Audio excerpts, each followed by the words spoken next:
வணக்கம். நம்ம இப்ப இந்த வீடியோல என்ன பார்க்க போறோம் அப்படின்னா, மேனேஜ்மென்ட் அக்கவுண்டிங்ல ஒன் ஷாட் வீடியோ தான் இப்ப நம்ம இந்த வீடியோல பார்க்க போறோம். எஸ் இது பார்த்தீங்கன்னா, எல்லா சாப்டரோட ஃபார்முலாஸ், ஃபார்மேட் எல்லாம் இப்ப நம்ம இந்த வீடியோல பார்க்கலாம். எஸ் பார்க்கலாமா? ஓகே. இப்ப நம்ம ஃபர்ஸ்ட் வந்து ஃபினான்ஷியல் ஸ்டேட்மெண்ட் அனாலிசிஸ் சாப்டரோட ஃபார்மேட் எல்லாம் நம்ம இப்ப பார்க்கலாம். இந்த ஃபினான்ஷியல் ஸ்டேட்மெண்ட்ல பார்த்தீங்கன்னா, 3 ஃபார்மேட் நமக்கு இருக்கு. அது என்னென்ன அப்படின்னா, கம்பேரிட்டிவ், காமன் சைஸ், ட்ரெண்ட். இவ்ளோ தான் நம்ம வந்து இந்த சாப்டர்லயே படிக்க போறது. இந்த சாப்டர்ல இந்த 3 படிக்கிறது மூலமா 5 மார்க் ஒண்ணும், 10 மார்க் ஒண்ணும், 15 மார்க் வந்து ஈஸியா ஸ்கோர் பண்ணிடலாம். அண்ட் இந்த 3 மெத்தடுமே ரொம்ப ஈஸியான மெத்தட் தான். எஸ் இது பாருங்க first format of comparative income statement. Okay, income ஸ்டேட்மெண்டோட கம்பேரிட்டிவ் ஸ்டேட்மெண்ட் இது. ஓகே, இப்ப பாருங்க ப்ரீவியஸ் இயர், கரண்ட் இயர் 2 வருஷத்துக்கான டேட்டா நம்ம கிட்ட குடுத்திருப்பாங்க. அந்த 2 வருஷம் டேட்டாவுமே அப்படியே கொஸ்டின்ல குடுத்தத எடுத்து போட போறோம். நமக்கு வந்து இன்கம் ஸ்டேட்மெண்ட் அப்படின்றதுனால இந்த ஃபார்மேட்ட ஃபாலோ பண்ணிக்கோங்க. நெட் சேல்ஸ்ல இருந்து காஸ்ட் ஆஃப் கூட்ஸ் சோல்ட மைனஸ் பண்ணி கிராஸ் ப்ராஃபிட், கிராஸ் ப்ராஃபிட்ல இருந்து ஆப்பரேட்டிங் எக்ஸ்பென்சஸ மைனஸ் பண்றோம். அப்ப ஆப்பரேட்டிங் ப்ராஃபிட் கிடைக்கும். அதுல இருந்து நான் ஆப்பரேட்டிங் இன்கம் வந்து ஆட் பண்றோம். அதுக்கப்புறம் வந்து பாத்தீங்கன்னா வர்றது பினான்சியல் இன்கம் சொல்றோம். அதுக்கப்புறம் நான் ஆப்பரேட்டிங் எக்ஸ்பென்சஸ மைனஸ் பண்றோம். அப்ப கிடைக்கிறது நெட் ப்ராஃபிட். ஓகே, இது சில சமயம் பாத்தீங்கன்னா ப்ராப்ளம்ல அந்த இன்கம் ஸ்டேட்மெண்டோட ஃபார்மேட்லயே குடுத்திருப்பாங்க. அண்ட் சம்டைம்ஸ் பாத்தீங்கன்னா ஷஃபிள் பண்ணி குடுத்திருப்பாங்க. அப்ப மட்டும் நம்ம இந்த ஃபார்மேட்ட கொஞ்சம் ஃபாலோ பண்ணிக்கிட்டா சரியா இருக்கும். ஓகேவா? இப்ப இங்க இன்கிரீஸ், டிக்ரீஸ் அப்படின்றது போட்டிருக்கு. அண்ட் இதோட பெர்சன்டேஜ் போட்டிருக்கு. இப்ப பாத்தீங்கன்னா ப்ரீவியஸ் இயருக்கும் இப்பத்திக்கும் என்ன இன்கிரீஸா, டிக்ரீஸா? இன்கிரீஸ் இருந்துச்சுன்னா பிளஸ் சிம்பிளோட போட போறோம். டிக்ரீஸ் இருந்துச்சுன்னா மைனஸ் சிம்பிள் போட போறோம். அவ்வளவுதான். அது மாதிரி இங்க அமௌண்ட்ட போடுறோம். ஓகே, டிஃபரன்ஸ் அமௌண்ட்ட போட்டு பிளஸ்ஸா, மைனஸா. அப்புறம் இது பெர்சன்டேஜ். எவ்ளோ பெர்சன்டேஜ் இன்கிரீஸ் ஆயிருக்கு? எவ்ளோ பெர்சன்டேஜ் டிக்ரீஸ் ஆயிருக்கு? அப்படின்றத கண்டுபிடிச்சு போட போறோம். அதுதான் இந்த ஃபார்மேட்ல நம்ம போடுறது. இதுதான் கம்பேரிட்டிவ் இன்கம் ஸ்டேட்மெண்ட். இதே மாதிரி பேலன்ஸ் ஷீட்டும் இருக்கு கம்பேரிட்டிவ். அதுக்கான ஃபார்மேட் பாருங்க. ஓகே, இதுதான் பேலன்ஸ் ஷீட்டோட comparative format. Same previous year, current year போடுறோம். அண்ட் இதுல இன்கிரீஸா, டிக்ரீஸா அப்படின்றத பெர்சன்டேஜ்ல போட போறோம். அவ்வளவுதான். இதுல பாத்தீங்கன்னா அசெட் இதோ லயபிலிட்டி இதோ ஈக்குவலா இருக்கும். அவ்வளவுதான். ஓகே, இப்ப நெக்ஸ்ட் பாத்தீங்கன்னா common size statement. Common size பாத்தீங்கன்னா இதுதான் அதோட ஃபார்மேட். இன்கம் ஸ்டேட்மெண்ட் நம்ம முன்ன பார்த்த மாதிரி அதே ஃபார்மேட்ல தான் இருக்கு இன்கம் ஸ்டேட்மெண்ட். இது ப்ரீவியஸ் இயர், பக்கத்துல பாத்தீங்கன்னா பெர்சன்டேஜ்க்கு காலம் இருக்கு. அதே மாதிரி கரண்ட் இயர், அதுக்கு பக்கத்துல பாத்தீங்கன்னா பெர்சன்டேஜ்க்கு காலம் இருக்கு. இது என்ன அப்படின்னு பாத்தீங்கன்னா, நம்ம வந்து பெர்சன்டேஜ் எதுல கண்டுபிடிக்கணும் அப்படின்னா சேல்ஸோட ரிலேட் பண்ணி நம்ம கண்டுபிடிக்க போறோம். காமன் சைஸ் அப்படின்னா எல்லாமே காமனா ஒரு வேல்யூக்கு, அதாவது சேல்ஸ் தான் நம்ம இங்க காமன் ஃபேக்டரா எடுத்திருக்கோம். அப்ப இங்க வர அமௌண்ட் டிவைடட் பை சேல்ஸ், இங்க வர அமௌண்ட் டிவைடட் பை சேல்ஸ். அத மாதிரி ஒவ்வொரு காலம்ல இருக்கு இல்லையா, இங்க இருக்கிற எல்லாத்துக்குமே சேல்ஸோட நம்ம டிவைட் பண்ணி எவ்வளவு பெர்சன்டேஜ் அப்படின்றத போட போறோம். ஓகே, அதே மாதிரி கரண்ட் இயருக்கும், கரண்ட் இயரோட சேல்ஸோட எல்லாத்தையுமே நம்ம வந்து எவ்வளவு பெர்சன்டேஜ்னு கண்டுபிடிச்சு போடணும். அதுதான் வந்து common size. Common size income ஸ்டேட்மெண்ட்ல நம்ம சேல்ஸே எடுத்துக்கிறோம். இதுவே பேலன்ஸ் ஷீட் அப்படின்னும் போது நம்ம டோட்டல் எடுத்துக்கலாம். அசெட்டோட டோட்டலா இருக்கட்டும், லயபிலிட்டியோட டோட்டலா இருக்கட்டும், ரெண்டுமே ஒண்ணுதான் இல்லையா? அப்ப டோட்டலோட நம்ம காமனா கண்டுபிடிச்சு போட போறோம். அதாவது fixed asset divided by total asset. Okay, அது மாதிரி current asset divided by total asset. இங்க பாத்தீங்கன்னா share capital reserves divided by total liabilities. Okay, அசெட்டோட டோட்டலும் லயபிலிட்டியோட டோட்டலும் சேம் தான். அதனால நமக்கு ஒன்றும் ப்ராப்ளம் கிடையாது. அதோட டோட்டல் வச்சு நம்ம டிவைட் பண்ணி எவ்வளவு பெர்சன்டேஜ் அப்படின்றது ப்ரீவியஸ் இயருக்கு தனியா அண்ட் கரண்ட் இயருக்கு தனியா. கரண்ட் இயர் எடுக்கும் போது கரண்ட் இயர் டோட்டலோட வேல்யூ எடுக்கணும். அது மாதிரி ப்ரீவியஸ் இயர் எடுக்கும்போது ப்ரீவியஸ் இயரோட டோட்டல் வேல்யூ எடுத்துக்கணும். ஓகேவா? இதுதான் காமன் சைஸ் பேலன்ஸ் ஷீட். அடுத்து பாத்தீங்கன்னா ட்ரெண்ட் பெர்சன்டேஜ். 10% ரொம்பவே சிம்பிள். இது பாத்தீங்கன்னா இன்கம் ஸ்டேட்மெண்ட் குடுக்கலாம். இல்ல வந்து பேலன்ஸ் ஷீட்ல வந்து ஒரு அசெட் குடுக்கலாம். இல்ல ஃபுல் பேலன்ஸ் ஷீட் குடுக்கலாம். இல்ல வேற ஏதாவது ஐட்டம்ஸ் குடுக்கலாம். எது வேணாலும் குடுத்துக்கலாம். ஆனா ஃபார்மேட் வந்து நமக்கு இதுதான் 10%க்கு. இது வந்து பாத்தீங்கன்னா ஒரு 4 வருஷம், 5 வருஷம், 6 வருஷம், எத்தனை வருஷத்துக்கு வேணா டேட்டா குடுப்பாங்க. அப்ப அவங்க குடுத்திருக்க டேட்டாவ நம்ம இங்க போடுறோம். இது வந்து ப்ராப்ளம்லயே குடுத்திருப்பாங்க. இந்த பர்ட்டிகுலர்ஸும் பாத்தீங்கன்னா அந்த ப்ராப்ளம்லயே என்ன இருக்கோ, அசெட் இருந்தா அசெட், இல்ல இந்த மாதிரி இன்கம் ஸ்டேட்மெண்ட் இருந்தா இது, இல்ல இது தவிர்த்து தனித்தனியா கூட வெறும் சேல்ஸ் குடுக்கலாம், ப்ராஃபிட் குடுக்கலாம், ரிலேட்டே ஆகாத மாதிரி ஃபியூ ஐட்டம்ஸ் கூட குடுக்கலாம். ஆனா குடுத்திருக்க இன்ஃபர்மேஷனை நம்ம இங்க போடுறோம். இங்க பாத்தீங்கன்னா நம்ம வந்து கொடுத்திருக்க அமௌண்ட்டை நம்ம இங்க போடுறோம். இந்த ட்ரெண்ட் பர்சன்டேஜ் வந்து நம்ம எப்படி கண்டுபிடிக்கிறோம் அப்படின்னா current year amount divided by base year amount into 100. அதை தான் இந்த காலம்ல போட போறது. அதாவது இதுதான் நம்மளோட பேஸ் இயர். இயர் 1 தான் பேஸ் இயர்னு சொல்லுவோம். ஃபார் எக்ஸாம்பிள் 2000, அடுத்து 2001, 2002, 2003 அப்படின்னா 2000 தான் பேஸ் இயர். அப்ப இந்த காலம்ல போடுற பர்சன்டேஜ்ன்றது எப்படி இருக்கணும் அப்படின்னு பாத்தீங்கன்னா இந்த அமௌண்ட் டிவைடட் பை இதே அமௌண்ட். ஏன்னா பேஸ் இயர் வச்சுதான் நம்ம டிவைட் பண்றோம். அப்ப இங்க பாத்தீங்கன்னா கரண்ட் இயர்ன்றது இந்த இயர் 1 தான், டிவைடட் பை பேஸ் இயர்ன்றதும் இந்த இயர் 1 தான். இப்ப இந்த காலம்ல போடும்போது நம்ம என்ன பண்ணணும், கரண்ட் இயர் செகண்ட் இயர் உள்ள அமௌண்ட்டை இந்த பேஸ் இயர் வச்சு டிவைட் பண்ண போறோம். இப்ப 500 இங்க இருக்கு, இங்க பாத்தீங்க 300 இருக்குன்னா 500 divided by 300 into 100 பர்சன்டேஜ்க்காக.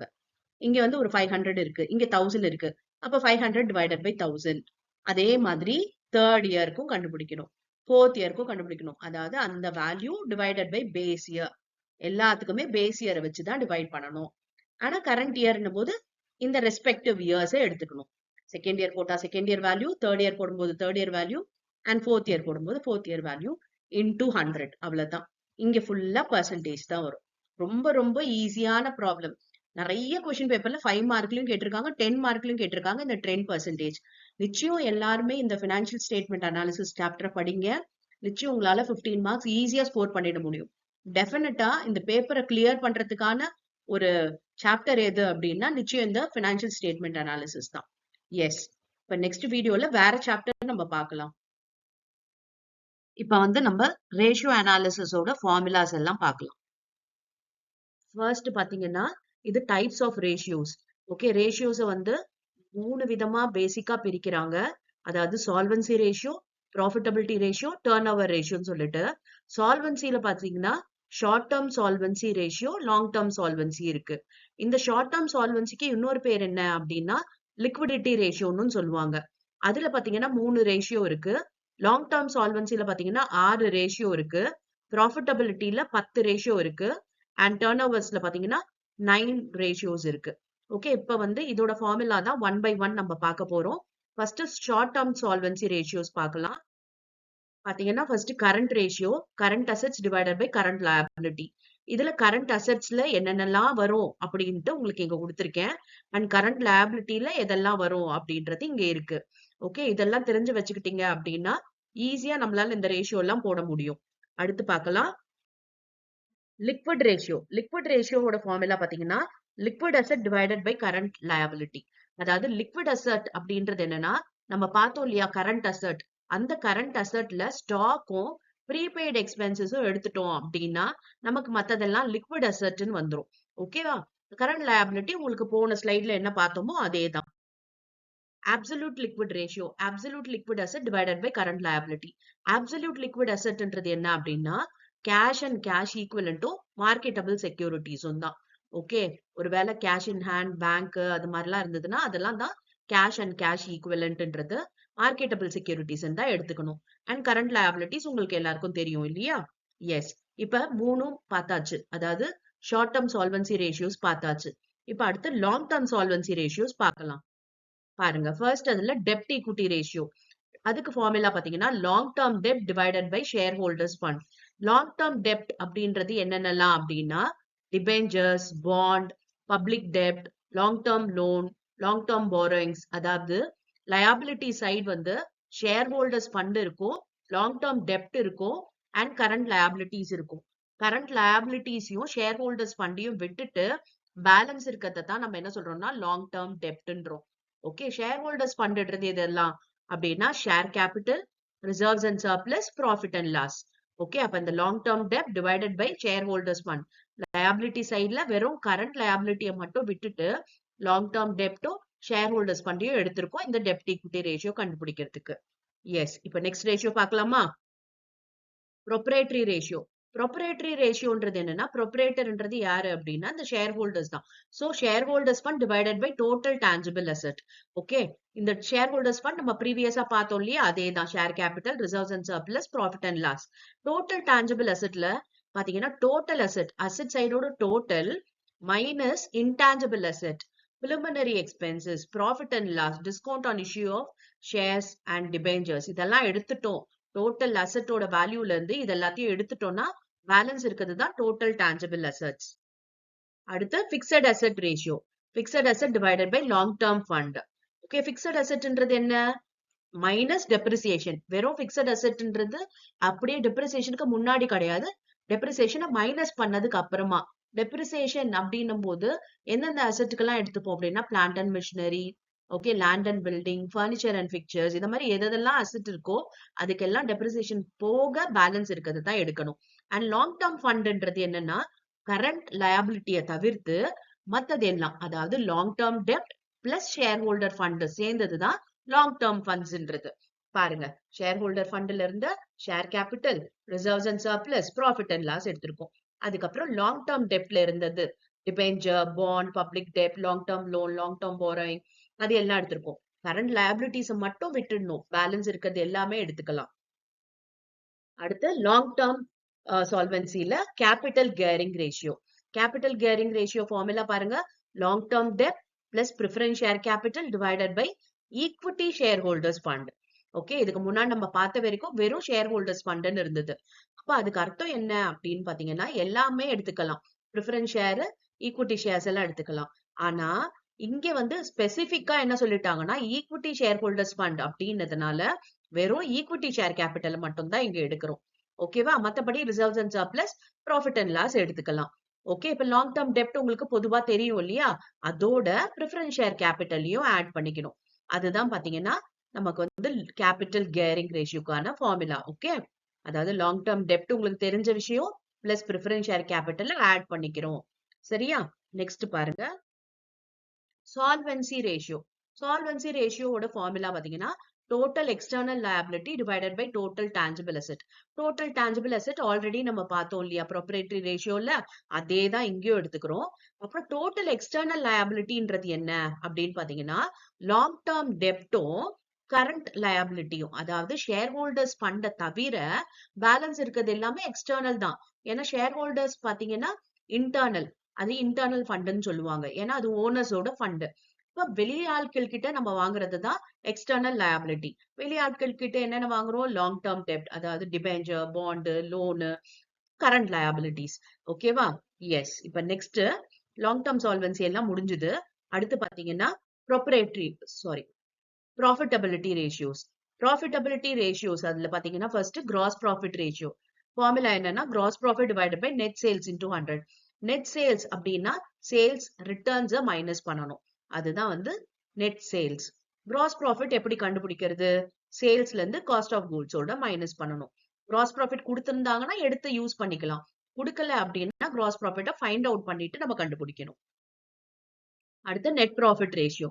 Net profit divided by net sales into 100. Net profit எப்படி கண்டுபிடிக்கிறது?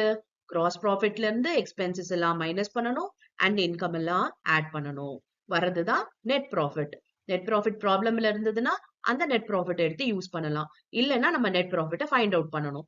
அண்ட் நெட் சேல்ஸ் நம்ம முன்னவே சொன்ன மாதிரி தான் சேல்ஸ் மைனஸ் சேல்ஸ் ரிட்டர்ன்ஸ். அடுத்து operating profit ratio. Operating profit divided by net sales into 100.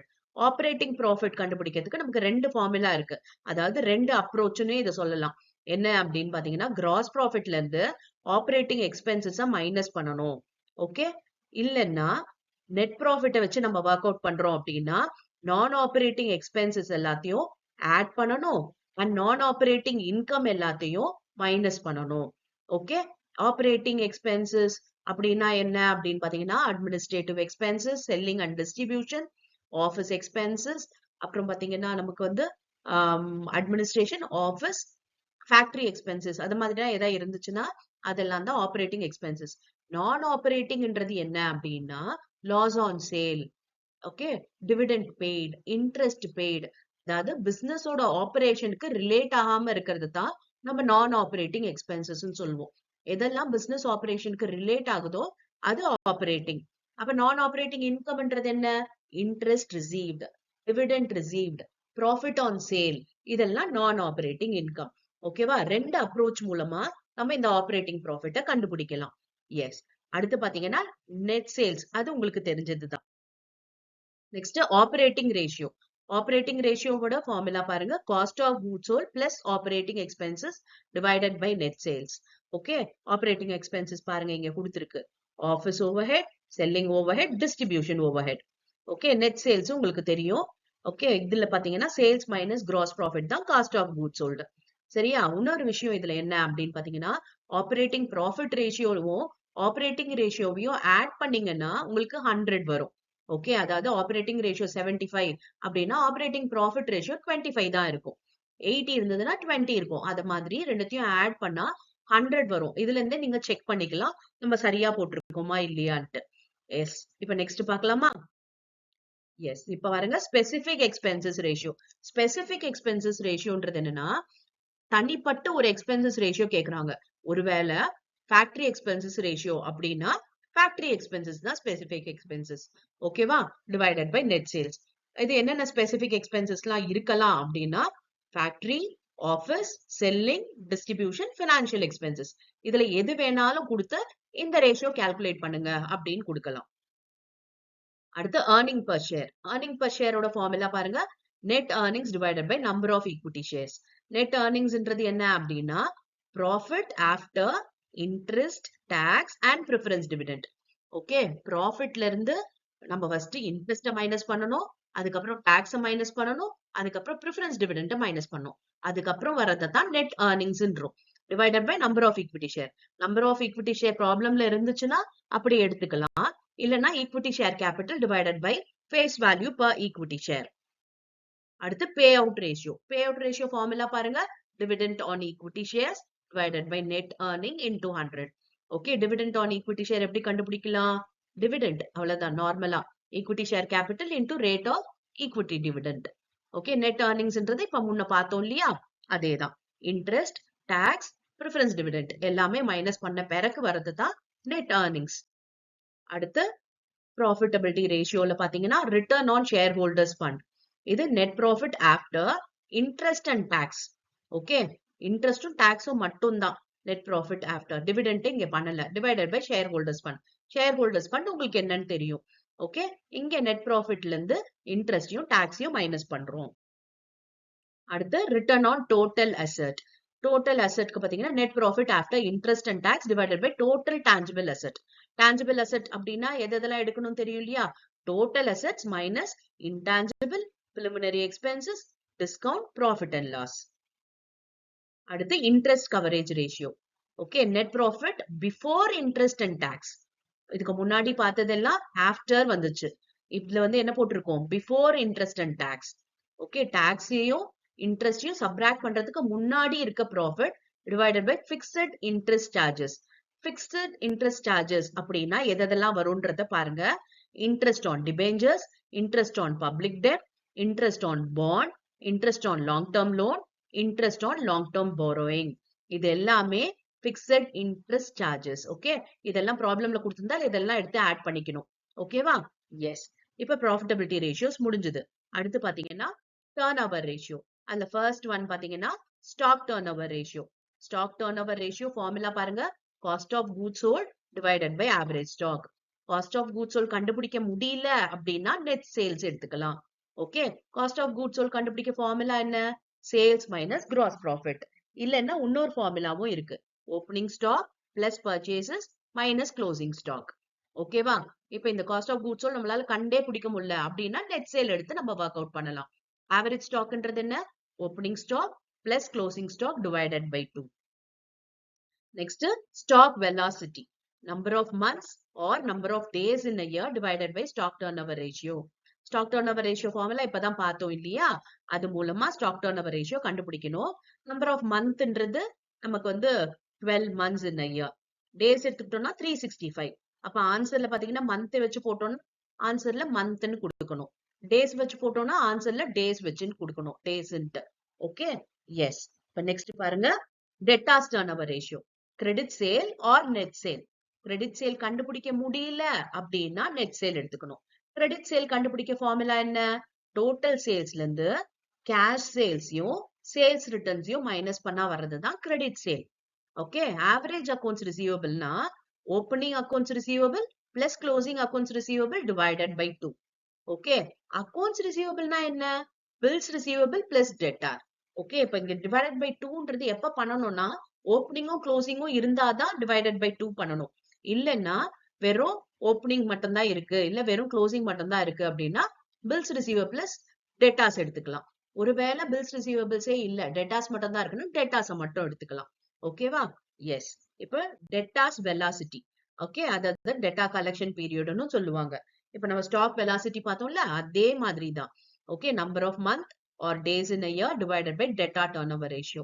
Theta turnover ratio உங்களுக்கு தெரியும். அண்ட் நம்பர் ஆஃப் மந்த்னு போட்டோம்னா ஆன்சர் மந்த்ல கொடுக்குறோம். டேஸ்னு போட்டோம்னா டேஸ்ல கொடுக்குறோம். அவ்வளவுதான். இப்ப நெக்ஸ்ட் கிரெடிட்டா turnover ratio. Credit purchase or net purchase. Credit purchase எப்படி கண்டுபிடிக்கணும்? டோட்டல் பர்ச்சேஸ்ல இருந்து கேஷ் பர்ச்சேஸையும் பர்ச்சேஸ் ரிட்டர்னையும் மைனஸ் பண்ணா வரதுதான் கிரெடிட் பர்ச்சேஸ். ஓகே, இல்ல இன்னொரு ஃபார்முலா இருக்கு. சேல்ஸோட க்ளோசிங் ஸ்டாக் ஆட் பண்ணிட்டு ஓப்பனிங் ஸ்டாக்க மைனஸ் பண்ணி direct expenses and gross profit இது எல்லாத்தையும் மைனஸ் பண்ணா கிடைக்கிறது தான் பர்ச்சேஸ். ஓகேவா? ஆவரேஜ் அக்கௌண்ட்ஸ் பேயபிள்ன்றது என்னன்னா opening accounts payable plus closing accounts payable divided by 2. Accounts பேயபிள்ன்றது என்ன? அங்க பில்ஸ் ரிசீவபிள்ஸ் பார்த்த மாதிரி இங்க பில்ஸ் பேயபிள்ஸ் பிளஸ் கிரெடிட்டார்ஸ் தான். ஓகே, அதுக்கு சொன்ன மாதிரியே தான். ஓப்பனிங்கும் க்ளோசிங்கும் இருந்தாதான் டிவைடட் பை 2. ஒன்னே ஒன்று மட்டும் தான் இருந்துச்சுன்னா அப்படியே எடுத்து டிவைட் பண்ணிக்கலாம். ஓகேவா? நெக்ஸ்ட் பார்க்கலாமா? Yes, creditor payment period. இதுவும் அதே தான். Number of months in a year or number of days in a year divided by creditor turnover ratio. அடுத்து working capital turnover ratio. Cost of sales or sales. சேல்ஸ்னா இங்க net sales தான் குறிக்குது. Divided by working capital. Cost of sales கண்டுபிடிக்க தெரியும் இல்லையா? Sales minus gross profit. working capital வந்து current assets minus current liability. Next fixed asset turnover ratio. Cost of sales or sales divided by net fixed asset. Net fixed அசெட்ன்றது என்ன? Depreciation கழிச்ச பிறகு வரதுதான். And இங்க காஸ்ட் ஆஃப் சேல்ஸ் உங்களுக்கு தெரியும். Sales minus gross profit. அடுத்து capital turnover ratio. Cost of sales or sales divided by capital employed. Okay, உங்களுக்கு காஸ்ட் ஆஃப் சேல்ஸ் தெரியும். கேபிட்டல் எம்ப்ளாய்டுன்றது என்ன அப்படின்னா share capital, reserves and surplus, profit and loss, debentures, bond, long term borrowing. அதாவது நம்ம capital எம்ப்ளாய்டுன்றது எதை சொல்லுது அப்படின்னா ஷேர் ஹோல்டர்ஸ் ஃபண்டும் லாங் டேர்ம் டெப்டும் சேர்ந்ததுதான் கேபிட்டல் எம்ப்ளாய்டு. அதாவது கரண்ட் லயபிலிட்டியை மட்டும் விட்டுடணும். பாருங்க, அதுதான் இன்னொரு ஃபார்முலா கொடுத்திருக்கேன். Shareholders fund plus long term டெப்ட். ஓகே, நம்ம இப்ப பட்ஜெட் அண்ட் பட்ஜெட்டரி கண்ட்ரோலோட ஃபார்மேட் எல்லாம் பார்க்கலாம். இது பாத்தீங்கன்னா ப்ரொடக்ஷன் பட்ஜெட்டோட ஃபார்மேட். ஓகே, ஃபர்ஸ்ட் பாத்தீங்கன்னா க்ளோசிங் ஸ்டாக், அதோட சேல்ஸ் ஆட் பண்றோம், அதோட ஓப்பனிங் ஸ்டாக்கை மைனஸ் பண்றோம். வர்றதுதான் டோட்டல் ப்ரொடக்ஷன். ஓகே, இது பாத்தீங்கன்னா டிஃப்ரெண்ட் டைப் ஆஃப் ப்ராடக்ட் கொடுத்திருந்தாங்க அப்படின்னா ஒரு ப்ராடக்ட், 2 ப்ராடக்ட், 3 ப்ராடக்ட் எத்தனை கொடுத்திருந்தாலும் அத்தனை காலம்ஸ் போட போறோம். அதுக்கப்புறம் டோட்டலும் வந்து இங்க போட போறோம். டோட்டல்ன்றது என்னன்னா இந்த எக்ஸையும் ஒய்யும் ஆட் பண்ணி போடுறது தான் டோட்டல். ஓகேவா? இதுதான் வந்து ப்ரொடக்ஷன் பட்ஜெட். ரொம்பவே ஈஸி. இதுதான் total production. Okay, number of units to be produced. சரியா? எஸ், இது 5 மார்க்ல கேட்கறதுக்கு நிறைய பாசிபிலிட்டிஸ் இருக்கு. இது நெக்ஸ்ட் பாத்தீங்கன்னா சேல்ஸ் பட்ஜெட். ஓகே, சேல்ஸ் பட்ஜெட்ல பாத்தீங்கன்னா இப்ப நமக்கு வந்து குவார்டர் வைஸ் கொடுத்திருப்பாங்க. ஏன்னா சேல்ஸ் வந்து பொதுவா அப்படிதான் மெஷர் பண்ணுவாங்க. First quarter, second quarter, third quarter அப்படின்னு சொல்லிட்டு. அண்ட் இது டோட்டல் வேல்யூ. இது பாத்தீங்கன்னா இந்த குவார்டர் ஒவ்வொன்றுத்துக்குமே குவான்டிட்டி எவ்வளவு அண்ட் ருபீஸ் எவ்வளவு எல்லாத்துக்குமே பாருங்க குவான்டிட்டி ருபீஸ் போட்டிருக்கோம். இப்ப ப்ராடக்ட் எக்ஸோடது குவான்டிட்டி எவ்வளவு, அதோட ருபீஸ் எவ்வளவு. அது மாதிரி ப்ராடக்ட் ஒய்யோட குவான்டிட்டி ருபீஸ். இது ரெண்டுத்தையும் ஆட் பண்ணா கிடைக்கிறது தான் டோட்டல் சேல்ஸ். அந்த டோட்டல் சேல்ஸ்ல இருந்து சேல்ஸ் ரிட்டர்ன்ஸ் ஏதா இருந்துச்சுன்னா மைனஸ் பண்ணலாம். அண்ட் பேட் டெட்ஸ் அலவன்ஸ் ஏதா இருந்துச்சுன்னா அதையும் மைனஸ் பண்ணலாம். கிடைக்கிறது தான் நெட் சேல்ஸ். ஓகே, இதுதான் வந்து சேல்ஸ் பட்ஜெட்டோட ஃபார்மேட். எஸ், இப்ப அடுத்த பட்ஜெட் பார்க்கலாமா? இது பாத்தீங்கன்னா material purchase or material procurement budget. இது 2 விதமாவும் சொல்லுவாங்க. இது பாத்தீங்கன்னா இந்த நம்ம ப்ரொடக்ஷன் பார்த்தோம் இல்லையா, அதே மாதிரி தான். ஆனா இங்க க்ளோசிங் ஸ்டாக் ஆட் கன்சப்ஷன் இங்க. ஓகே, நம்பர் ஆஃப் யூனிட்ஸ் கன்சியூம்ட வந்து நம்ம இங்க எழுத போறோம். Less opening stock. இதுல வர்றதுதான் டோட்டல் பர்ச்சேஸ். சம்டைம்ஸ் பாத்தீங்கன்னா இந்த பர்ச்சேஸோட பிரைஸ் என்னன்னு கேட்பாங்க. அதாவது ஒரு யூனிட்டுக்கு பிரைஸ் கொடுத்துட்டு இருப்பாங்க. அப்ப மொத்த அமௌண்ட் எவ்வளவு அப்படின்னா நம்ம இந்த டோட்டல் பர்ச்சேஸ் இன்டூ அந்த பிரைஸ் பர் யூனிட்டை மல்டிப்ளை பண்ணா வரும். ஓகே, அது மாதிரியும் ப்ராப்ளம் வரதுக்கு வாய்ப்பு இருக்கு. இதுவுமே பாத்தீங்கன்னா material X, material Y, material Z இது மூணுத்தையும் ஆட் பண்ணி இங்க டோட்டல்ல போடுறோம். சரியா? க்ளோசிங் ஸ்டாக்கோட கன்சப்ஷனை ஆட் பண்ணணும். அதுக்கப்புறம் ஓப்பனிங் ஸ்டாக்கை மைனஸ் பண்ணணும். கன்சப்ஷன் கொடுக்கல அப்படின்னா கன்சப்ஷனை ஃபைண்ட் அவுட் பண்ணிட்டு அதுக்கப்புறம் இதை ஒர்க் அவுட் பண்ணணும். எஸ், இப்ப நெக்ஸ்ட் பட்ஜெட் பார்க்கலாமா? இதெல்லாம் பாத்தீங்கன்னா இப்ப 3 பட்ஜெட் பார்த்தோம் இல்லையா? ப்ரொடக்ஷன் பட்ஜெட்டா இருக்கட்டும், பர்ச்சேஸ் பட்ஜெட், சேல்ஸ் பட்ஜெட், இதெல்லாம் 5 மார்க்ல கேட்பாங்க. அண்ட் இது பாருங்க, கேஷ் பட்ஜெட். கேஷ் பட்ஜெட் பாத்தீங்கன்னா உங்களுக்கு 10 மார்க்ல கேட்பாங்க. ஓகே, கேஷ் பட்ஜெட் ரொம்பவே ஈஸி. ஏன்னா உங்களோட 12th ஸ்டாண்டர்ட்லயுமே இந்த கேஷ் பட்ஜெட் படிச்சிருப்பீங்க. என்ன அப்படி பண்ண போறோம் அப்படின்னா, ஓப்பனிங் கேஷ் பேலன்ஸோட நம்ம எஸ்டிமேட்டட் கேஷ் ரெசிப்ட்ஸ். கேஷ் ரெசிப்ட்ஸ்ன்றது என்னது? இன்கம். ஓகே, இதெல்லாம் பணம் வருது. இப்ப பாருங்க, கேஷ் சேல்ஸா இருக்கட்டும், கிரெடிட் சேலா இருக்கட்டும், அது இன்கம் தான், ரெசிப்ட் தான் இல்லையா? இது ரெண்டுத்தையும் ஆட் பண்றது மூலமா டோட்டல் கேஷ் ரெசிப்ட் கிடைக்கும். அதுக்கப்புறம் கேஷ் பேமெண்ட். கேஷ் பேமெண்ட் எல்லாத்தையும் சப்ராக்ட் பண்ணணும். இங்க வந்து ஓரளவுக்கு உங்களுக்கு மேஜரா கவர் பண்ணிருக்கேன். பாருங்க, கேஷ் பெய்ட் டு சப்ளையர். அப்புறம் இந்த கேஷ் பெய்ட் டு சப்ளையர்ன்றது என்ன அப்படின்னு பாத்தீங்கன்னா, பர்ச்சேஸ் தான் வந்து இங்க கேஷ் பெய்ட் டு சப்ளையர்னு கொடுத்துருக்கு. ஓகே, வேஜஸ், அப்புறம் factory expenses, office expenses, selling expenses, income tax paid, dividend paid, bonus paid to workers, plant purchase, இது எல்லாமே எக்ஸ்பெண்டிச்சர் தான். ஓகே, கேஷ் பேமெண்ட், நம்ம பணம் பே பண்ணுவோம் இதுக்கெல்லாம். ஓகே, இங்க கேஷ் சேல்ஸ் போட்டிருக்கோம் இல்லையா? இது பாத்தீங்கன்னா நமக்கு என்ன கொடுத்திருப்பாங்க? சேல்ஸ்னே கொடுத்திருப்பாங்க. அதனால உங்களுக்கு அது பிரச்சனை இல்லை. இல்லைன்னா வந்து டெட்டார் அப்படின்னு கொடுத்திருந்தாலும் நமக்கு வந்து பாத்தீங்கன்னா அது சேல்ஸ் தான். கிரெடிட்டார் கொடுத்திருந்தாங்க அப்படின்னா அது வந்து நமக்கு என்னது? நமக்கு வந்து அது பேமெண்ட்ல நம்ம எடுத்துக்கணும். சரியா? இது எல்லாத்தையும் ஆட் பண்ணா வர்றதுதான் டோட்டல் கேஷ் பேமெண்ட். அப்ப கேஷ் ரிசிப்ட்ஸ்ல இருந்து இந்த பேமெண்ட்டை மைனஸ் பண்றோம். அதாவது இது ஏ, இது மைனஸ் பி போட்டோம்னா வர்றது cash balance, closing cash balance. Opening cash பேலன்ஸோட ஆரம்பிக்கிறோம். இது எல்லாத்தையும் ஆட் பண்ணி இதை மைனஸ் பண்ண பிறகு கிடைக்கிறது க்ளோசிங் கேஷ் பேலன்ஸ். ஓகே, இப்ப இது நெகட்டிவா வந்துச்சு அப்படின்னா அதுக்கு பேர் பேங்க் ஓவர் டிராஃப்ட். ஓகே, பாசிட்டிவா வந்ததுன்னா அது க்ளோசிங் கேஷ் பேலன்ஸ் சொல்றோம். நெகட்டிவா வந்துச்சுன்னா அது பேங்க் ஓவர் டிராஃப்ட் சொல்றோம். ஓகேவா? இந்த மாசம் வர க்ளோசிங் பேலன்ஸ் நெக்ஸ்ட் மந்தோட ஓப்பனிங் பேலன்ஸா இருக்கும். இப்ப இந்த கேஷ் பட்ஜெட் பொறுத்த வரைக்கும் எப்பவுமே ஒரு ஸ்டார்டிங் மந்தோட கேஷ் பேலன்ஸ் தான் கொடுப்பாங்க. அடுத்த மாசம்லாம் இங்க வர க்ளோசிங் பேலன்ஸை தான் நம்ம ஓப்பனிங் பேலன்ஸா போட்டு ஸ்டார்ட் பண்ணுவோம். ஓகே, இதுதான் வந்து கேஷ் பட்ஜெட். இது வந்து 10 மார்க்ல கேட்கறதுக்கு நிறைய பாசிபிலிட்டிஸ் இருக்கு. அடுத்த பட்ஜெட் பாத்தீங்கன்னா பிளெக்சிபிள் பட்ஜெட். இதுவும் பாத்தீங்கன்னா ரொம்ப இம்பார்ட்டன்ட் தான். இதுவுமே நமக்கு வந்து 10 மார்க் கொஸ்டின்லயும் கேட்பாங்க, 5 மார்க்லயும் கேட்கறதுக்கு வாய்ப்பு இருக்கு. சின்னதா கேட்டாங்கன்னா 5 மார்க்ல கேட்கலாம். ஓகே, இதுல பாத்தீங்கன்னா ரொம்ப ஈஸியான மெத்தட் எது அப்படின்னா இந்த வேரியபிள் காஸ்ட் தனியாவும் பிக்சட் காஸ்ட் தனியாவும் போடுறது தான். ஓகே, இப்ப இங்க per யூனிட் ருபீஸ்ன்னு போட்டிருக்கோம் அப்படின்னா இது வந்து ஒரு 5000 யூனிட்ஸ்க்கு நமக்கு டேட்டா கொடுத்துட்டு 7000 8000க்கு போடுங்க, இல்ல 10,000க்கு போடுங்க அப்படின்னு கொடுப்பாங்க. ஓகே, இல்லைன்னா பர்சன்டேஜ் கணக்குல கொடுத்துருவாங்க. 50% கொடுத்துட்டு 60%, 70% அப்படி போடுங்கன்னு சொல்லி கொடுப்பாங்க. அதுதான் வந்து பிளெக்சிபிள் பட்ஜெட். ஓகே, ஒரு 2-3 பீரியடுக்கு நம்மள வந்து போட சொல்லுவாங்க. ஐ மீன் கெப்பாசிட்டிக்கு, யூனிட்ஸ்க்கு நம்ம மாத்தி போட வேண்டியது இருக்கும். இதுல வந்து வேரியபிள் காஸ்ட் எதெல்லாம் அப்படின்னு பாத்தீங்கன்னா மெட்டீரியல், லேபர், இதெல்லாம் வேரியபிள் காஸ்ட். அதுல வந்து வேரியபிள்னு அவங்க கொடுக்க மாட்டாங்க, நம்ம எடுத்துக்கணும். மத்தபடி வேரியபிள் எல்லாம் பாத்தீங்கன்னா வேரியபிள் ஓவர்ஹெட்னு இருக்கு இல்லையா? Variable expenses. இது செல்லிங் எக்ஸ்பென்சஸ்ல பாத்தீங்கன்னா பாதி வேரியபிள் அண்ட் பாதி பாத்தீங்கன்னா பிக்சட்னு கொடுப்பாங்க. அதை நம்ம என்ன சொல்றோம்னா செமி வேரியபிள் அப்படின்னு சொல்றோம். அதாவது 50%, 90% வேரியபிள் அப்படின்னு கொடுப்பாங்க. ஓகே, 50% வேரியபிள்னா 50% வந்து பிக்சடா நம்ம எடுத்துக்கணும்.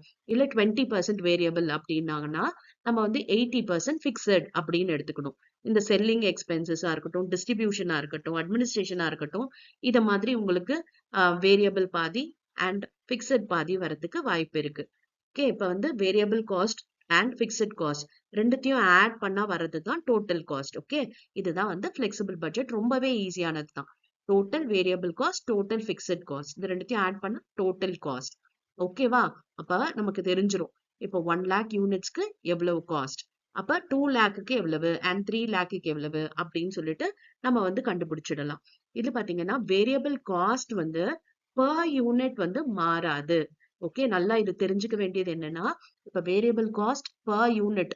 இப்ப மெட்டீரியல் இங்க வந்து இங்க 1 lakh யூனிட்ஸ் வச்சுக்கோங்க, இங்க 2 lakh, இங்க 3 lakh வச்சுக்கோங்க. இப்ப இந்த 1 lakh யூனிட்ஸ் வந்து மெட்டீரியல் காஸ்ட் 10 rupeesனா இந்த 2 lakhக்கும் பாத்தீங்கன்னா per யூனிட் 10 rupees தான். 3 lakhக்கும் per யூனிட் 10 rupees தான். ஓகே, per யூனிட் மாறாது. ஓகேவா, ருபீஸ் தான் மாறும்.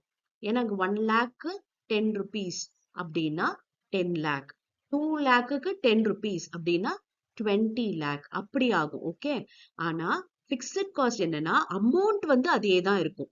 ஓகே, பிக்சட் ஓவர்ஹெட் இங்க 50,000 போட்டோம்னா இங்கேயும் 50,000 தான், இங்கேயும் 50,000 தான். ஓகே, அமௌண்ட் வந்து இது சேமா இருக்கும். இங்க வந்து per யூனிட் வந்து சேமா இருக்கும் வேரியபிள் காஸ்ட்டுக்கு. அதை கொஞ்சம் நீங்க கேர்ஃபுல்லா நோட் பண்ணீங்க அப்படின்னாவே இதுல தப்பு பண்ண மாட்டோம். ஓகேவா, பிக்சட் காஸ்ட் அமௌண்ட் காலம் எல்லாமே சேமா தான் இருக்கணும். ஓகே, 1 லேக்கா இருக்கட்டும், 2 லேக்கா இருக்கட்டும், 3 லேக்கா இருக்கட்டும், அமௌண்ட் காலம் சேமா வரும். ஓகே, ஆனா வேரியபிள் காஸ்ட் அப்படி கிடையாது, per யூனிட் தான் சேமா வரும். சரியா? எஸ். இப்ப இதெல்லாம் வந்து உங்களுக்கு ஃபார்மேட் நல்லா தெரிஞ்சுச்சு அப்படின்னாவே ஈஸியா உங்களால இந்த ப்ராப்ளம்ஸ் எல்லாத்தையும் உங்களால சால்வ் பண்ணிட முடியும். எஸ். இப்ப நெக்ஸ்ட் வீடியோல வேற டாபிக்ல இருந்து நம்ம ஃபார்மேட்ஸ் எல்லாம் பார்க்கலாம். இப்ப நம்ம வந்து மார்ஜினல் காஸ்டிங் சாப்டரோட ஃபார்முலாஸ் பார்க்கலாம். இதுதான் வந்து மார்ஜினல் காஸ்டிங் ஈக்குவேஷன் சொல்லுவாங்க. அதாவது sales minus variable cost is equal to fixed cost plus profit. இதுதான் வந்து பேசிக் ஈக்குவேஷன். சேல்ஸையும் வேரியபிள் காஸ்டையும் மைனஸ் பண்றது மூலமா நமக்கு கான்ட்ரிபியூஷன் கிடைக்கும். ஓகே, அந்த கான்ட்ரிபியூஷனை இன்னொரு விதமா எப்படி கண்டுபிடிக்கலாம்னா பிக்சட் காஸ்ட் பிளஸ் ப்ராஃபிட் மூலமாவும் நம்ம கான்ட்ரிபியூஷனை கண்டுபிடிக்கலாம். ஓகே, அதுதான் வந்து ஈக்குவேஷன் ஆஃப் மார்ஜினல் காஸ்டிங். பாருங்க, sales minus variable cost contribution, contribution equal to fixed cost plus profit. ஓகேவா, இது வந்து மார்ஜினல் காஸ்ட் ஸ்டேட்மெண்ட்னு சொல்லுவாங்க. சேல்ஸ்ல இருந்து வேரியபிள் காஸ்ட்டை மைனஸ் பண்ணோம் அப்படின்னா கான்ட்ரிபியூஷன், அந்த கான்ட்ரிபியூஷன்ல இருந்து பிக்சட் காஸ்ட்டை மைனஸ் பண்ணோம்னா ப்ராஃபிட். இது ஸ்டேட்மெண்ட். இதுக்கு முன்னாடி பார்த்தது ஈக்குவேஷன், மார்ஜினல் காஸ்ட் ஈக்குவேஷன். இது பாருங்க profit volume ratio. Profit volume ratio கண்டுபிடிக்கிறதுக்கு நமக்கு 3 ஃபார்முலா இருக்கு. அதாவது கான்ட்ரிபியூஷன் பை சேல்ஸ் இன்டூ 100 பண்ணலாம். ஒருவேளை நம்ம கிட்ட கான்ட்ரிபியூஷன் இல்ல அப்படின்னா sales minus variable cost divided by sales into 100 பண்ணலாம். அண்ட் இது பாத்தீங்கன்னா 2 பீரியடுக்கு நமக்கு கொடுத்துருக்காங்க ப்ராஃபிட்டும் சேல்ஸும் அப்படின்னா changes in profit divided by changes in sales into 100. இது மூலமாவும் நம்ம பிவி ரேஷியோ கண்டுபிடிக்கலாம். இதெல்லாம் பாத்தீங்கன்னா ஒரே ஒரு டேட்டா, அதாவது சேல்ஸ் 1, கான்ட்ரிபியூஷன் 1, அப்புறம் வந்து வேரியபிள் காஸ்ட் ஒரே ஒரு அமௌண்ட் அப்படி கொடுத்திருந்தாங்கன்னா இந்த ஃபார்முலா இது வேணா யூஸ் பண்ணிக்கலாம். 2 பீரியடுக்கு, அதாவது பீரியட் 1, பீரியட் 2 இல்ல 2 வருஷத்துக்கு கொடுத்திருக்காங்க அப்படின்னா ப்ராஃபிட்ல இருக்க சேஞ்சஸ் டிவைடட் பை சேல்ஸ்ல இருக்க சேஞ்சஸ் போட்டோம் அப்படின்னா நமக்கு வந்து பிவி ரேஷியோ கிடைச்சிரும். ஓகேவா, இந்த 3 ஃபார்முலால இருக்கிற இன்ஃபர்மேஷனை பொறுத்து எந்த ஃபார்முலா வேணா நம்ம யூஸ் பண்ணலாம். Break even point. எஸ், இந்த பிரேக் ஈவன் பாயிண்ட் கண்டுபிடிக்கிறதுக்கு பாத்தீங்கன்னா பிரேக் ஈவன் பாயிண்ட்டை நம்ம யூனிட்ஸ்ல கண்டுபிடிக்கலாம், பிரேக் ஈவன் பாயிண்ட்டை ருபீஸ்ல கண்டுபிடிக்கலாம், அதாவது வால்யூம்னு சொல்லுவாங்க. ஓகே, இப்ப பிரேக் ஈவன் பாயிண்ட்டை யூனிட்ஸ்ல கண்டுபிடிக்கணும் அப்படின்னா fixed cost divided by contribution per unit. Okay, இது போடுறது மூலமா யூனிட்ஸ்ல பிரேக் ஈவன் பாயிண்ட்டை கண்டுபிடிச்சிடலாம். அண்ட் இப்ப பிரேக் ஈவன் பாயிண்ட்டை வால்யூம்ல, அதாவது ருபீஸ்ல வேல்யூல கண்டுபிடிக்க போறோம் அப்படின்னா fixed cost divided by PV ratio.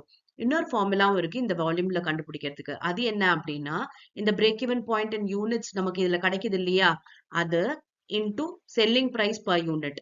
ஓகேவா, சேல்ஸ் பர் யூனிட் கொடுத்திருந்தாங்க அப்படின்னா அது மூலமாவும் நம்ம என்ன பண்ணலாம், break even point in unit, அதாவது வால்யூம்ல கண்டுபிடிக்க முடியும். Okay, yes. இப்ப அடுத்து margin of safety. Margin of safety பாத்தீங்கன்னா அதுவும் யூனிட்ஸ்லயும் கண்டுபிடிக்கலாம் அண்ட் வால்யூம்லயும் கண்டுபிடிக்கலாம். அதாவது யூனிட்ஸ்ல கண்டுபிடிக்கிறதுக்கு profit divided by contribution per unit, and இதுவே ருபீஸ்ல கண்டுபிடிக்கணும் அப்படின்னா profit divided by PV ratio. ஓகேவா, இன்னொரு ஃபார்முலாவும் இருக்கு இந்த மார்ஜின் ஆஃப் சேஃப்டியை கண்டுபிடிக்கிறதுக்கு. அது என்ன அப்படின்னு பாத்தீங்கன்னா actual sales minus break even sales. அதாவது நார்மலா கொடுக்குறாங்க இல்லையா சேல்ஸ், அண்ட் இந்த பிரேக் ஈவன் சேல்ஸ்ன்றது என்னன்னா break even point in volume in ருபீஸ்னு கண்டுபிடிக்கிறோம் இல்லையா, அதுதான் பிரேக் ஈவன் சேல்ஸ்னு சொல்றது. அது ரெண்டுத்தையும் மைனஸ் பண்றது மூலமாவும் நம்ம மார்ஜின் ஆஃப் சேஃப்டியை கண்டுபிடிக்க முடியும். ஓகே, இப்ப நெக்ஸ்ட் பாருங்க required sales for given profit. அதாவது ப்ராஃபிட்டை கொடுத்துருவாங்க, இப்போ 2 லேக் ப்ராஃபிட் வேணும், அப்ப அதுக்கு என்ன சேல்ஸ் இருக்கணும் அப்படின்ற மாதிரி கொஸ்டின் இருக்கும். சோ இத மாதிரி இருந்துச்சுன்னா நம்ம இதையும் யூனிட்ஸ்ல கண்டுபிடிக்கலாம், ருபீஸ்ல கண்டுபிடிக்கலாம். அதாவது required profit plus fixed cost divided by contribution per unit அப்படி போடுறது மூலமா நமக்கு சேல்ஸ் வந்து யூனிட்ஸ்ல கிடைச்சிடும். இல்ல நமக்கு ருபீஸ்ல வேணும் சேல்ஸ் அப்படின்னா required profit plus fixed cost divided by PV ratio. மொத்தத்துல எதுலெல்லாம் நமக்கு ருபீஸ்ல வேணுமோ அது வந்து டிவைடட் பை பிவி ரேஷியோ போட்டா நமக்கு கிடைச்சிரும். எதெல்லாம் பார்த்தோம் பாருங்க, நம்ம பிரேக் ஈவன் பாயிண்ட்ல பார்த்தோம், அண்ட் மார்ஜின் ஆஃப் சேஃப்டில பார்த்தோம், அண்ட் இதுலயுமே பாத்தீங்கன்னா டிவைடட் பை பிவி ரேஷியோ போடுறது மூலமா நமக்கு ருபீஸ்ல கிடைக்கும். கான்ட்ரிபியூஷன் பர் யூனிட் போடுறது மூலமா நம்பர் ஆஃப் யூனிட்ஸா நமக்கு எல்லாமே கிடைக்கும். ஓகே, இப்ப அடுத்த ஃபார்முலா பாருங்க. Profit from given sales. அதாவது நம்ம ப்ரீவியஸா பார்த்தது ப்ராஃபிட் கொடுத்துட்டு சேல்ஸ் என்னன்னு கண்டுபிடிக்க சொல்லுவாங்க. இதுல பாத்தீங்கன்னா சேல்ஸ கொடுத்துட்டு ப்ராஃபிட் என்ன அப்படின்றது தான் கொஸ்டின். அப்ப இதுக்கு என்ன அப்படின்னு பாத்தீங்கன்னா கிவன் சேல்ஸ். அந்த சேல்ஸ் ஒரு 5 லேக் கொடுத்துருக்காங்கன்னா அந்த 5 லேக் சேல்ஸை இங்க யூஸ் பண்ண போறோம். Into PV ratio minus fixed cost. Okay, ரொம்ப சிம்பிளா இதை கண்டுபிடிச்சிடலாம். மொத்தத்துல பாத்தீங்கன்னா இந்த மார்ஜினல் காஸ்டிங் சாப்டர் ரொம்பவே ஈஸி. இது வந்து உங்களுக்கு காஸ்ட் அக்கௌண்டிங்லயும் இருக்கு, மார்ஜினல் மேனேஜ்மெண்ட் அக்கௌண்டிங்லயும் இருக்கு இந்த மார்ஜினல் காஸ்டிங் சாப்டர். இது படிச்சுட்டீங்க, இவ்வளவுதான் இதுல இருக்க ஃபார்முலாஸ். இதை அண்டர்ஸ்டாண்ட் பண்ணி நீங்க படிச்சுட்டீங்க அப்படின்னா உங்களால 5 and 10 மொத்தம் 15 மார்க்குக்கு இந்த சாப்டர்ல இருந்து கொஸ்டின் வரும். அதை ஈஸியா உங்களால வந்து ஸ்கோர் பண்ணிட முடியும். Next shut down point. இது பாத்தீங்கன்னா ஷட் டவுன் பாயிண்ட் அப்படின்றது மார்ஜினல் காஸ்டிங் வந்து மேனேஜ்மெண்ட் அக்கௌண்டிங்ல கேட்பாங்க. அப்ப fixed cost minus shut down cost divided by contribution per unit. இது மூலமா நம்ம இந்த ஷட் டவுன் பாயிண்ட்டை கண்டுபிடிக்க முடியும். அவ்வளவுதான் இந்த மார்ஜினல் காஸ்டிங் சாப்டர்ல இருக்க ஃபார்முலாஸ். இப்ப நம்ம காஸ்ட் அக்கௌண்டிங் அப்படின்னும் போது நமக்கு இந்த ஷட் டவுன் பாயிண்ட் தேவையில்லை, அதுக்கு முன்னாடி வரைக்கும் நம்ம படிச்சாவே போதும். எஸ், இப்ப நெக்ஸ்ட் வீடியோல பாத்தீங்கன்னா நம்ம வேற சாப்டரோட ஃபார்முலாஸ் அண்ட் ஃபார்மேட்ஸ் எல்லாம் பார்க்கலாம். ஓகே, இப்ப நம்ம ஃபண்ட் ஃப்ளோ ஸ்டேட்மெண்ட் பார்க்கலாம். இது பாத்தீங்கன்னா ஃபர்ஸ்ட் ஸ்டெப் என்ன ஃபண்ட் ஃப்ளோ ஸ்டேட்மெண்ட்ல அப்படின்னா இந்த ஒர்க்கிங் கேபிட்டல் சேஞ்சஸை அசர்டைன் பண்றது தான். ஓகே, ஒர்க்கிங் கேபிட்டல் சேஞ்சஸ்ன்றது என்னன்னா நம்மளோட current assets and current liability இதுல இருக்க சேஞ்சஸ் தான். ஓகே, முதல்ல பாத்தீங்கன்னா கரண்ட் அசெட் எல்லாம் போட்டிருக்கு. இதுல வந்து 2 பீரியடுக்கான கரண்ட் அசெட்ஸ் கொடுத்திருப்பாங்க, 2 வருஷத்துக்கான டேட்டா இருக்கும். அப்ப அதுல இன்க்ரீஸ் ஆகுதா இல்ல டிக்ரீஸ் ஆகுதா அப்படின்றத பார்க்கணும். ஓகே, இந்த வருஷத்துல இருந்து இந்த வருஷம் இன்க்ரீஸ் ஆச்சு அப்படின்னா இன்க்ரீஸ் காலம்லயும், அண்ட் டிக்ரீஸ் ஆச்சு அப்படின்னா டிக்ரீஸ் காலம்லயும் போடணும். இது கரண்ட் லயபிலிட்டியோடது. ஓகே, எக்ஸாம்பிளுக்கு உங்களுக்கு ஃபியூ கரண்ட் அசெட்ஸும் கொடுத்துருக்கேன், கரண்ட் லயபிலிட்டியும் கொடுத்துருக்கேன். இப்ப இந்த கரண்ட் லயபிலிட்டியில இன்க்ரீஸ் ஆகுதா டிக்ரீஸ் ஆகுதா அப்படின்னு பார்க்கணும். இன்க்ரீஸ் ஆச்சுன்னா டிக்ரீஸ் காலம்லயும், டிக்ரீஸ் ஆச்சுன்னா இன்க்ரீஸ் காலம்லயும் போடணும் கரண்ட் லயபிலிட்டி பொறுத்த வரைக்கும். புரியுதா? இதுல வந்து அசெட்ல இன்க்ரீஸ் ஆச்சுன்னா இன்க்ரீஸ் காலம்ல, டிக்ரீஸ் ஆச்சுன்னா டிக்ரீஸ் காலம்ல. ஆனா லயபிலிட்டி இன்க்ரீஸ் ஆனா டிக்ரீஸ் காலம்லயும் அண்ட் டிக்ரீஸ் ஆச்சுன்னா இன்க்ரீஸ் காலம்லயும் போடணும். ஓகேவா? போட்டுட்டீங்கன்னா இப்ப வந்து உங்களுக்கு டோட்டல் ஏ, அதாவது கரண்ட் அசெட்டோட டோட்டல் கிடைச்சிரும். அதே மாதிரி கரண்ட் லயபிலிட்டியோட டோட்டல் பி கிடைச்சிரும். இப்ப நம்ம ஒர்க்கிங் கேபிட்டல் கண்டுபிடிக்கணும். ஒர்க்கிங் கேபிட்டல்ன்றது என்னன்னா current assets minus current liability தான். அப்ப ஏ மைனஸ் பி போட்டுடுவோம். ஓகே, அப்ப அந்த ஏ வந்து இந்த வருஷத்துல இருந்து இந்த வருஷம் இன்க்ரீஸ் ஆயிருக்கா இல்ல டிக்ரீஸ் ஆயிருக்கா, அதத்தான் நெட் இன்க்ரீஸ் இல்ல டிக்ரீஸ் இன் ஒர்க்கிங் கேபிட்டல் சொல்றோம். இன்க்ரீஸ் ஆயிருக்கு அப்படின்னா அது வந்து நமக்கு increase in working capital, decrease ஆச்சு அப்படின்னா decrease in working capital. Okay, இதுதான் ஃபர்ஸ்ட் ஸ்டெப் ஃபண்ட் ஃப்ளோ ஸ்டேட்மெண்ட்டுக்கு. அடுத்து பாத்தீங்கன்னா இது நம்ம வந்து கேஷ் ஃப்ளோ ஸ்டேட்மெண்ட்லயே ஆல்ரெடி பார்த்தோம், adjusted profit and loss account. இது மூலமா நம்ம ஃபண்ட் ஃப்ரம் ஆபரேஷன் கண்டுபிடிக்கலாம். ஓகே, டெபிட் சைட் பேலன்ஸ் வந்துச்சு அப்படின்னா அது ஃபண்ட்ஸ் லாஸ்ட் ஃப்ரம் ஆபரேஷன். இதுவே கிரெடிட் சைட் பேலன்ஸ் வந்துச்சு அப்படின்னா ஃபண்ட்ஸ் ஃப்ரம் ஆபரேஷன்.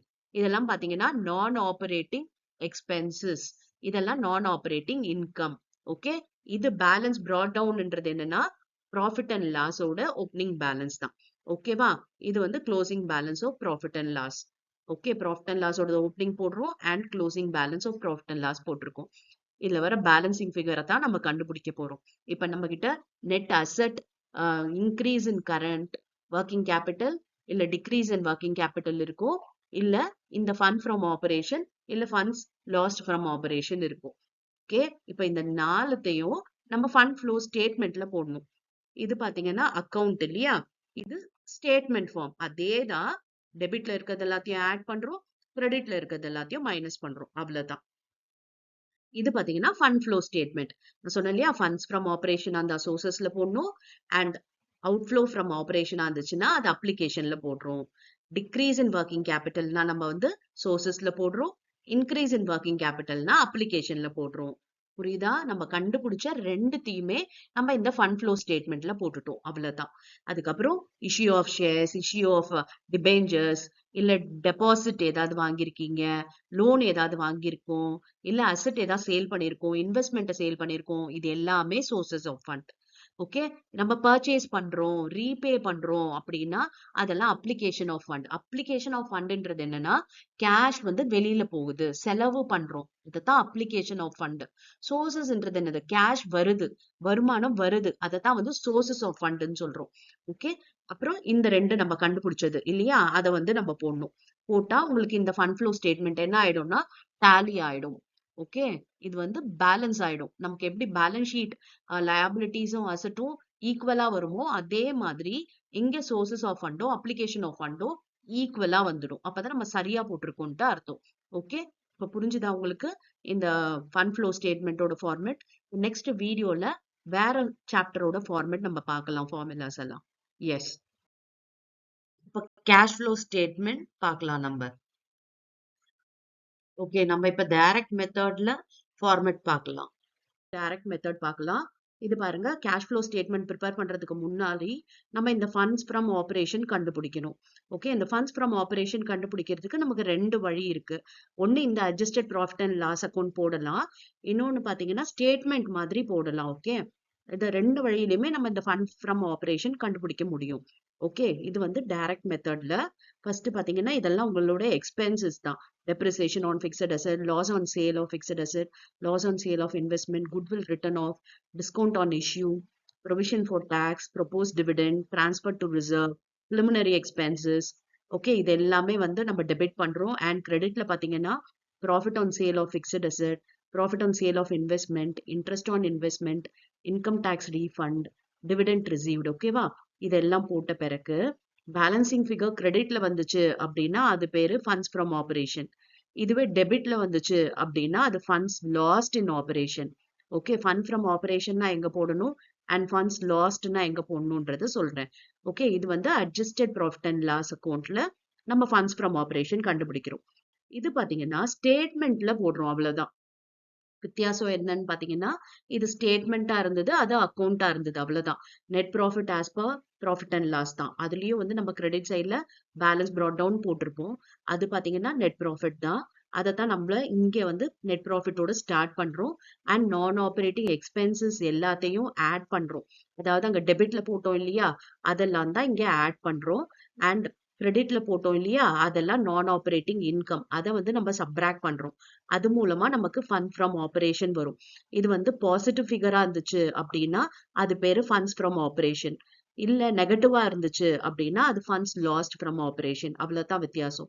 ஓகே, அது வந்து அக்கௌண்ட், இது ஸ்டேட்மெண்ட், அவ்வளவுதான். ரெண்டுத்துலயுமே நம்ம ஃபண்ட்ஸ் ஃப்ரம் ஆபரேஷன் தான் கண்டுபிடிக்கிறோம். ஓகே, இப்ப அடுத்த ஸ்டெப் என்ன அப்படின்னு பாத்தீங்கன்னா இந்த ஃபண்ட்ஸ் ஃப்ரம் ஆபரேஷன் கண்டுபிடிக்கிறோம் இல்லையா, அதோட increase in current asset, decrease in current asset and increase in current liability. ஓகேவா, கரண்ட் அசெட்ல இருந்து டிக்ரீஸ் ஆச்சு அப்படின்னா அதை வந்து நம்ம ஆட் பண்ணணும். அண்ட் இன்க்ரீஸ் ஆச்சு கரண்ட் லைபிலிட்டி அப்படின்னா நம்ம ஆட் பண்ணணும். ஓகேவா, இதுவே வந்து கரண்ட் லயபிலிட்டி வந்து டிக்ரீஸ் ஆச்சு அப்படின்னா சப்ராக்ட் பண்ணணும். அண்ட் இன்க்ரீஸ் இன் கரண்ட் அசெட்டா இருந்துச்சுன்னா நம்ம ஆட் பண்ணணும். ஓகே, கரண்ட் அசெட் 2 வருஷம் பீரியட்ல நமக்கு டேட்டா கொடுத்துருப்பாங்க. அப்ப இன்க்ரீஸ் ஆகுதா இல்ல டிக்ரீஸ் ஆகுதா அதுல இருந்து செக் பண்ணி பார்த்துட்டு இன்க்ரீஸ் ஆச்சா டிக்ரீஸ் ஆச்சா அப்படின்ட்டு ஆடா சப்ராக்டா அப்படின்னு பண்ண போறோம், அவ்வளவுதான். இது கேஷ் ஃப்ரம் ஆபரேஷன் கிடைக்கிறது. ஓகே, ஒருவேளை பாசிட்டிவா இருந்துச்சுன்னா அது பேர் கேஷ் ஃப்ரம் ஆபரேஷன், இது நெகட்டிவா இருந்துச்சு அப்படின்னா கேஷ் லாஸ்ட் இன் ஆபரேஷன், அவ்வளவுதான். இது வந்து கேஷ் ஃப்ளோ ஸ்டேட்மெண்ட். டைரக்ட் மெத்தட்ல கேஷ் ஃப்ளோ ஸ்டேட்மெண்ட் இப்படிதான் நம்ம போட போறோம். அதாவது பேலன்ஸ் ஷீட் மாதிரி போடுவோம். இது சோர்சஸ் ஆஃப் ஃபண்ட், இது application of fund. Sources of ஃபண்ட்னா நமக்கு கேஷ் வருது, பிசினஸ்க்குள்ள கேஷ் வந்துச்சு அப்படின்னா அதை நம்ம சோர்சஸ்ன்னு சொல்லுவோம். ஓகே, ஷேர்ஸ் இஷ்யூ பண்ணா பாருங்க, issue of equity shares. Okay, cash from operation. Opening balance of கேஷை இங்க போடணும், க்ளோசிங் பேலன்ஸ் ஆஃப் கேஷை இங்க போடணும். ஓகேவா, பணம் எது மூலமாலாம் வந்துச்சுன்னா நம்ம வந்து அது எல்லாத்தையுமே சோர்சஸ்ல போடுறோம். அசெட் எல்லாம் சேல் பண்ணா என்ன வரும், பணம் வரும் இல்லையா, அப்ப அது எல்லாமே பாத்தீங்கன்னா நம்ம வந்து சோர்சஸ் போடுறோம். அப்ளிகேஷன்னா நம்ம செலவு பண்றோம். இப்ப அசெட் பர்ச்சேஸ் பண்ணோம் அப்படின்னா நமக்கு அது செலவு. இப்ப purchase of fixed asset, purchase of long term investment, redemption of preference shares. Okay, share capital நம்ம வச்சிருக்கோம், அதை ரிடீம் பண்றோம். ரிடீம் பண்றோம்னா என்ன? பணத்தை திருப்பி கொடுக்குறோம். அது மாதிரி டிபெஞ்சர் ஹோல்டருக்கு பணத்தை திருப்பி கொடுக்குறோம். Redemption. Repayment of loan. Loan borrow பண்ணோம்னா அது சோர்ஸ். ரீபே பண்றோம் அப்படின்னா அது அப்ளிகேஷன். ஓகே, அப்புறம் payment of dividend, payment of tax. இது கேஷ் லாஸ்ட் இன் ஆபரேஷன் இங்க வருது. ஓகே, இது கேஷ் ஃப்ரம் ஆபரேஷன். புரிஞ்சுச்சா? இதுதான் வந்து க்ளோசிங் பேலன்ஸ் ஆஃப் கேஷ் நம்ம போட்டுடுவோம். ஓகே, நமக்கு இதுல ப்ராப்ளம்ல இருக்கும், ஓப்பனிங்கோ க்ளோசிங்கோ அதை போட்டுடுறோம். இப்போ இங்க கேஷ் லாஸ்ட் போடுறோம், இந்த சைடு கேஷ் ஃப்ரம் ஆபரேஷன் போடுறோம். ரெண்டுமே பாத்தீங்கன்னா டேலி ஆயிடும். ஓகே, அப்ளிகேஷனும் சோர்சஸும் ஈக்குவலா இருக்கும். எஸ், இதுதான் பாத்தீங்கன்னா டைரக்ட் மெத்தட்ல. இப்ப இன்டைரக்ட் மெத்தட். இன்டைரக்ட் மெத்தட்ன்றது என்னன்னா, நம்ம accounting standard, okay, as method படி நம்ம போடுறோம். பாருங்க, இதுதான். அதாவது இந்த அக்கௌண்டிங் ஸ்டாண்டர்ட் படி இந்த ஆக்டிவிட்டிஸ் ஆஃப் பிசினஸ் மூணா பிரிச்சிருக்காங்க. என்னென்ன அப்படின்னு பாத்தீங்கன்னா, operating activity, okay, investing activity, financing ஆக்டிவிட்டின்னு சொல்லிட்டு. ஓகே, ஆபரேட்டிங் ஆக்டிவிட்டியில பாத்தீங்கன்னா நம்ம profit and loss adjusted P&L போட்டோம் இல்லையா, அதெல்லாம் இங்க வரும். ஓகே, எதை வச்சு ஸ்டார்ட் பண்ண போறோம் பாருங்க. Cash flow from operating activity, closing profit and லாஸ்ல இருந்து opening profit and loss. Okay, profit and loss opening closing கொடுத்திருந்தாங்கன்னா அதை மைனஸ் பண்ணா கிடைக்கிறது நெட் ப்ராஃபிட். இல்ல நம்ம கிட்ட ப்ராப்ளம்ல நெட் ப்ராஃபிட் இருக்குன்னா டைரக்டா இங்க போட்டுக்கலாம். ஓகேவா? இப்ப வந்து நம்ம டைரக்ட் மெத்தட்ல நிறைய இது போட்டோம். அதாவது முதல்ல ஃபண்ட்ஸ் ஃப்ரம் ஆபரேஷன் கண்டுபிடிச்சோம், அதுக்கப்புறம் கேஷ் ஃப்ரம் ஆபரேஷன் கண்டுபிடிச்சோம், அதுக்கப்புறம் கேஷ் ஃப்ளோ ஸ்டேட்மெண்ட் போட்டோம். ஆனா இங்க அப்படி கிடையாது. ஒரே மெத்தடு தான். அப்படியே ஒரே ஸ்டேட்மெண்ட்டை போட்டோம் அப்படின்னா நமக்கு வந்து கிடைச்சிரும். Okay, yes. இப்ப பாருங்க, இது வந்து டிரான்ஸ்பர் டு ஜெனரல் ரிசர்வ் எதா இருந்துச்சு, ப்ரொபோஸ் டிவிடெண்ட் இருந்தது, இன்ட்ரிம் டிவிடெண்ட் இருந்தது, ப்ரொவிஷன் ஃபார் டாக்ஸ் எதா இருந்துச்சு அப்படின்னா அதெல்லாம் ஆட் பண்ணணும். ஆட் பண்ணா வர்றது net profit before tax and extraordinary item. இதோட நான் ஆபரேட்டிங் எக்ஸ்பென்சஸ் ஆட் பண்ணணும். நான் ஆபரேட்டிங் எக்ஸ்பென்சஸ் என்னன்னு தெரியும் இல்லையா, அது எல்லாத்தையும் ஆட் பண்ணணும். அதுக்கப்புறம் நான் ஆபரேட்டிங் இன்கம் வந்து மைனஸ் பண்ணணும்.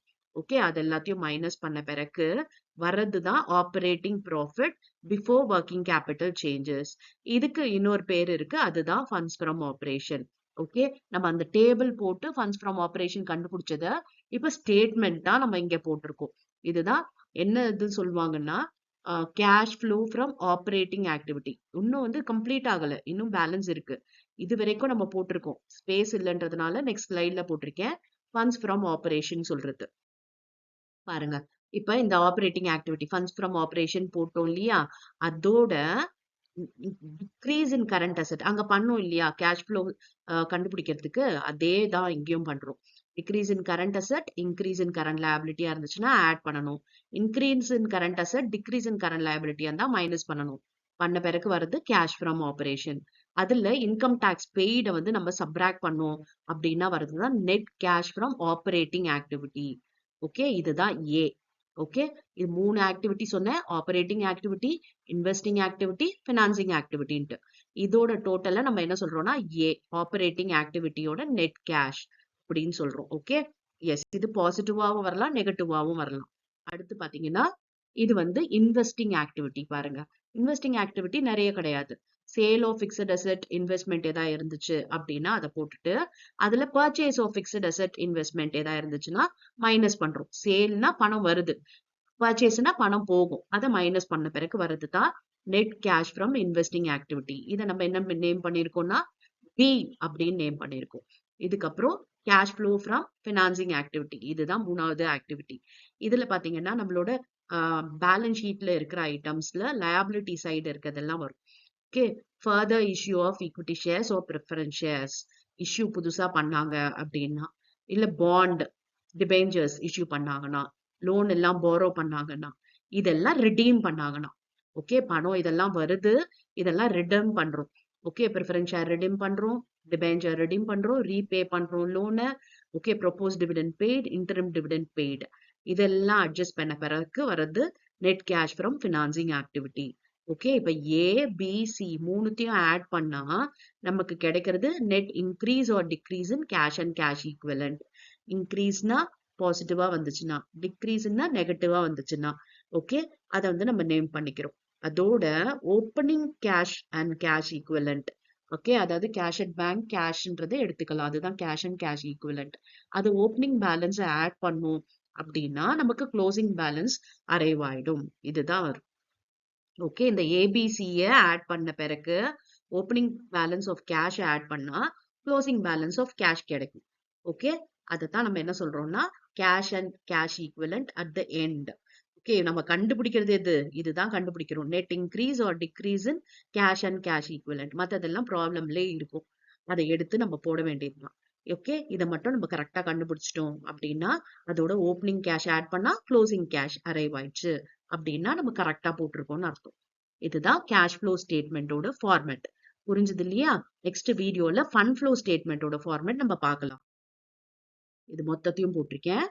ஓகே, அது தனித்தனியா பார்த்திருந்தோம்ல, அது இது மொத்தமும் சேர்ந்ததுதான் நம்மளோட cash flow statement as per AS3. Thank you for your patient listening.